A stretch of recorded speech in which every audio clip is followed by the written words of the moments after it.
আসসালামু আলাইকুম।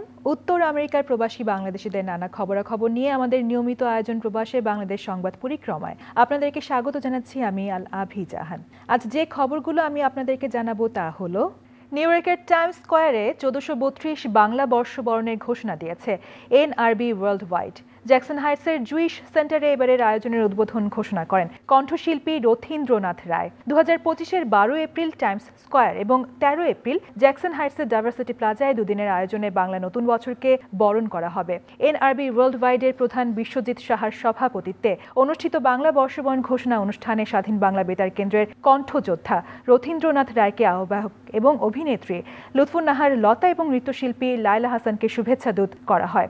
উল্লেখ্য, নিউ ইয়র্ক স্টেটের সর্বোচ্চ আইন প্রণয়নকারী সংস্থা স্টেট সিনেট সর্বসম্মত সিদ্ধান্তে পহেলা বৈশাখকে এই অঙ্গরাজ্যের বাংলা নববর্ষ হিসেবে স্বীকৃতি প্রদান করে। নিউ ইয়র্ক অঙ্গরাজ্যের সাংস্কৃতিক বৈচিত্র্যের স্বীকৃতি হিসেবে এই রাজ্যে বসবাসরত বিভিন্ন সম্প্রদায়ের মধ্যে সম্প্রীতি দৃঢ় করার লক্ষ্যেই এই সিদ্ধান্ত গৃহীত হয়। এবছরও 12 এপ্রিল শনিবার টাইমস স্কয়ারে আমরা সকলে মিলে আমাদের নববর্ষ উদযাপন করব। 13 এপ্রিল রোববার সেটি আমরা জ্যাকসন হাইটসে ডাইভার্সিটি প্লাজাতে গতবারের মতো সেটা আমরা উদযাপন করব। আমি সেটার শুভ উদ্বোধন ঘোষণা করছি। আমাদের 1432 নববর্ষ আমরা সেখান থেকে শুরু করব। আপনারা সবাইকে আপনারা অবশ্যই আসবেন এবং আজকে যারা আসেনি তাদেরকে আমাদের পক্ষ থেকে আপনারাই নিমন্ত্রণ করবেন, তাদেরকে সম্পৃক্ত করাবেন, আর বিশেষ করে তাদেরকে অবশ্যই আনবেন। আমরা সবসময় অনুষ্ঠানে যাই বা আমরা গিয়ে বসে থাকি, বাচ্চারা কিছুই জানে না, দেশের ঐতিহ্য ইতিহাস সংস্কৃতি সম্পর্কে জানে না। অতএব এইগুলি অনুষ্ঠানে তাদেরকে আনতে হবে, সম্পৃক্ত করতে হবে। বৈশাখ ও দেশাত্মবোধক গান পরিবেশনের মাধ্যমে অনুষ্ঠানের সমাপ্তি ঘোষণা করা হয়।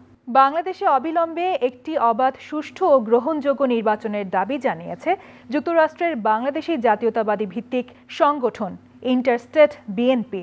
জ্যাকসন হাইটসের নবান্ন রেস্টুরেন্টে সংগঠনের সভাপতি কাজী শাখাওত হোসেন আজমের সভাপতিত্বে এবং সাধারণ সম্পাদক ফিরোজ আহমেদের সঞ্চালনায় আয়োজিত সংবাদ সম্মেলনে আনুষ্ঠানিকভাবে দাবি জানানো হয়। অন্যান্য দাবি দেওয়ার মধ্যে রয়েছে প্রবাসীদের ভোটাধিকার, বিদেশের মাটিতে এম্বাসির মাধ্যমে সকল প্রবাসীদের এনআইডি কার্ড প্রদান, পুনরায় ঢাকা নিউ ইয়র্ক রুটে বিমান চালু সহ আরও বেশ কয়েকটি দাবি।